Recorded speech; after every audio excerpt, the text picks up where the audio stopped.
Sa iba pang balita, tiniyak ng pamahalaan na patuloy ang pagkakaloob nito ng benepisyo para sa mga veteranong Pilipino na lumaban noong panahon ng giyera. Ayon kay PCOO Secretary Sonny Coloma Jr., nakasama sa mga ibinibigay ng pamahalaan ang atensyong medikal, edukasyon at pensyon. Para sa detalye, balitaan mo kami Julius Disamburo. Nalalapit na naman ang araw ng kagitingan. Kaugnay niya ay ginugunita ngayon ng bansa ang Philippine Veterans Week. At bilang pagkilala ng pamahalaan sa mga sakripisyong naiambag ng mga Filipino war veterans sa bansa, inihayag ngayon ng Malacanang na patuloy ang pagbibigay ng benepisyo ng pamahalaan, partikular na ang Department of National Defense at Philippine Veterans Affairs Office sa mga ito. Ayon kay Presidential Communications Operations Office Secretary Herminio Sonny Coloma Jr., nakasama sa mga programang hatid ng PVAW ang serbisyong medikal.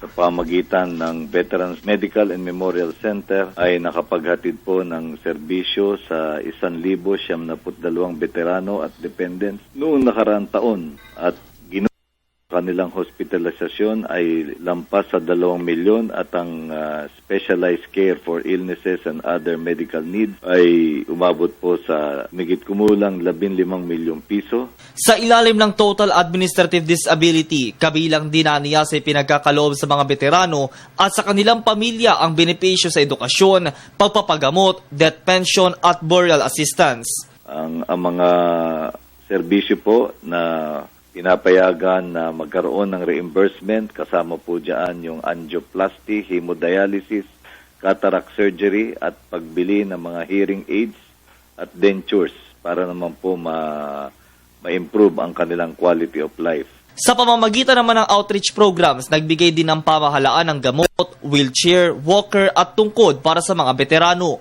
Sa ngayon, nakikipag-ugnayan na din ang PhilHealth sa PVAW para mabilis na maipaabot ang kaukulang tulong. Isa pang mahalagang aspeto niyan ay yung pakikipag-ugnayan ng PVAW sa PhilHealth o Philippine Health Corporation natin para makapaghatid ng PhilHealth benefits para sa ating mga veterano at ito ay naayos na ng masinsin para nabang naman ang veterano sa mga PhilHealth benefits. Una nang inanunsyo ng pangungunahan ng Pangulo ang selebrasyon ng Araw ng Kagitingan sa darating na 9 ng Abril sa Bataan bilang bahagi ng temang Balik Tanaw sa Sakripisyo ng Veterano, Gabay sa Landas ng Pagbabago. Para sa Telebisyon ng Bayan, ako si Julius Disamburo.